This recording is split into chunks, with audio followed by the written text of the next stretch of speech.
Welcome to the Widowed Mom Podcast, episode 244, No Motivation Required.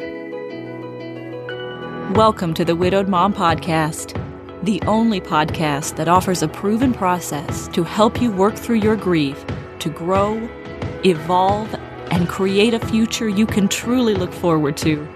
Here's your host, Master Certified Life Coach, Grief Expert, Widow, and Mom, Krista St-Germain. Hey there, welcome to another episode of the podcast. We are having a snow day here, which doesn't happen very often. I live in Kansas and we are having a snow day and the teenagers love it. The dogs are mixed, which just goes to show you that even snow is a neutral circumstance. If you have heard me talk about neutral circumstances before, the little white Wheatland Terrier, Zoe, she thinks snow is amazing and she would like to be out in the snow and run around in the snow.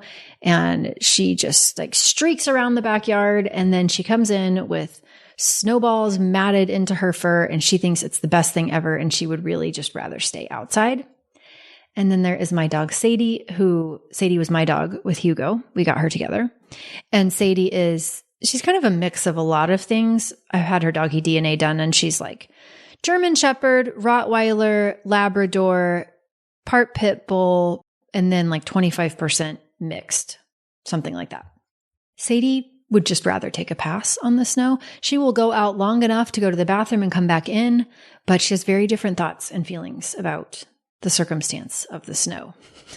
So there's that.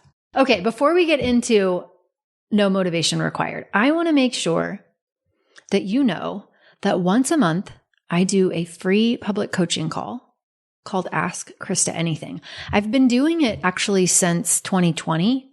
When COVID started, I decided people needed a lot more help and support. And so I started doing this free monthly call and I just kept doing it because I love doing it and people love coming and maybe you don't know about it and maybe you want to come. So if that's you, go to coachingwithkrista.com/ask Krista.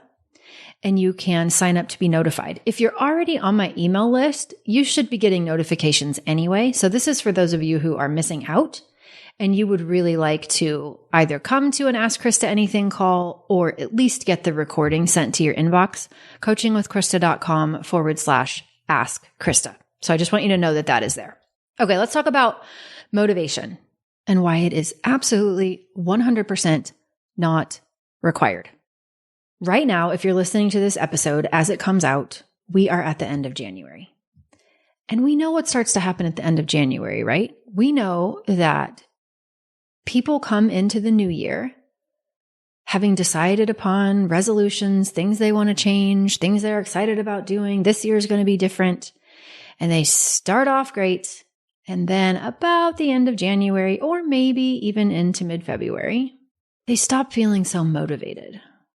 And because they aren't feeling motivated, they stop doing what is necessary to create something they said they wanted. Not only have I experienced this personally, but it also shows up in coaching requests all the time. And Mom Goes On. People will say things like, I was feeling so motivated, but I don't feel that way anymore. How do I feel motivated again? I can't do this thing unless I feel motivated. So how do I increase my motivation? Or maybe it's, I always start things, but I don't finish them because I run out of motivation. So how do I make myself a more motivated person?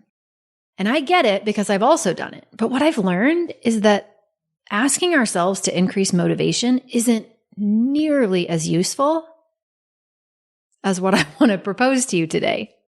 It isn't nearly as useful because, yes, thoughts cause feelings. Motivation is a feeling, which means it's caused by a thought. So yes, there is something we could think that if we believed would have us feeling motivated. But sometimes we don't believe the thought that we need to believe in order to feel motivated. Sometimes we know what that thought is. I'm so excited. I really want this. This will be amazing. Maybe those thoughts are easy to believe at the beginning before something gets difficult or monotonous. But then later, they become less believable and they stop working. And so then it becomes really hard to believe the thought that we would need to believe to feel more motivated. And so we don't. And then we think motivation is necessary, so we quit. And we tell ourselves we can't do the thing until we feel motivated. So what I want to offer is, what if we stopped trying to solve for a lack of motivation? What if we decided motivation just isn't required at all? Right now in my life, I am working on building more muscle.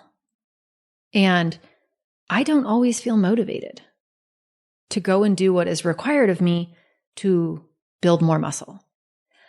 But also, I don't expect myself to feel motivated to want to do it anymore.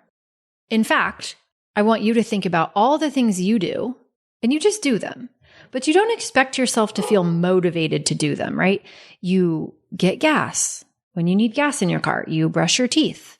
When you have an eye exam, you go to the doctor, right? You file your taxes. There are a lot of things that you do that motivation isn't fueling you to do.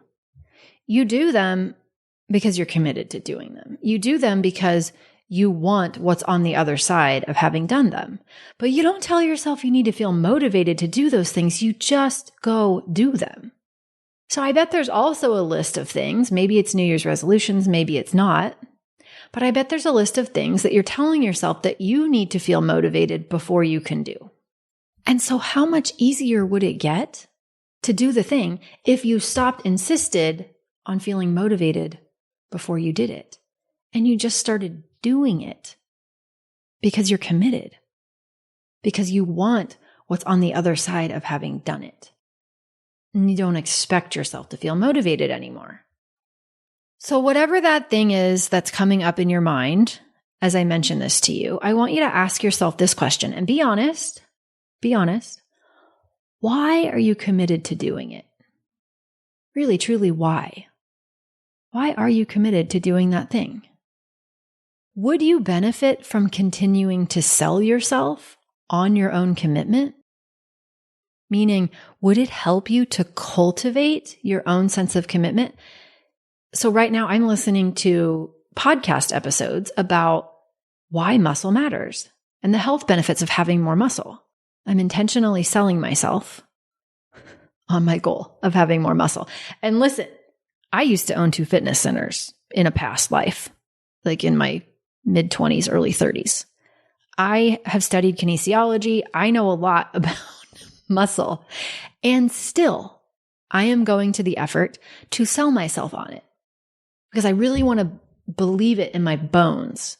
I want to reinforce my own decision to commit to something by selling myself on my commitment to it, by selling myself on the result of it, by wanting it even more so that I'm taking action to create it without feeling motivated, without needing motivation. And also, if you're doing something that you don't feel committed to doing, when you really get honest with yourself about that, why? Do you want to keep doing something that you actually don't feel committed to doing?